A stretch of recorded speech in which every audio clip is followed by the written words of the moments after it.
আপনার সন্তান হচ্ছে না, কিংবা আপনার সন্তান মিসক্যারেজ হচ্ছে, সন্তান আসতে গেলে প্রচণ্ড সমস্যা হচ্ছে, তাহলে অবশ্যই এই উপচারটি আপনার জন্য। নমস্কার, আমি অ্যাস্ট্রোলজার শ্রী রাজেন রাজ আপনাদের সামনে নতুন একটা উপচার নিয়ে উপস্থিত।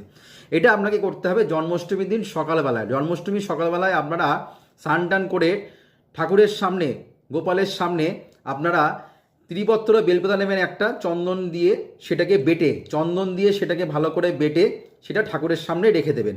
আর একটা পাত্রে আপনাকে নিতে লাগবে দুধ। দুধটাকে আপনারা সামান্য অল্প একটু দুধ নেবেন, সেটা গোপালের সামনে আপনারা রেখে দেবেন। ঠিক ওদিন রাত্রি 12টার পর আপনারা এক গ্লাস দুধটা, মানে যে দুধটা নিয়েছেন সেই দুধটা আপনারা পান করবেন। আর সামান্য চন্দন বাটা, বেলপাতা বাটা জিনিস আমরা যেটা বেটেছিলেন সেটা আমরা গ্রহণ করুন। দেখবেন কয়েকদিনের মধ্যেই কিন্তু শুভ সংবাদ পাবেন। নমস্কার, জয় শ্রী গণেশ।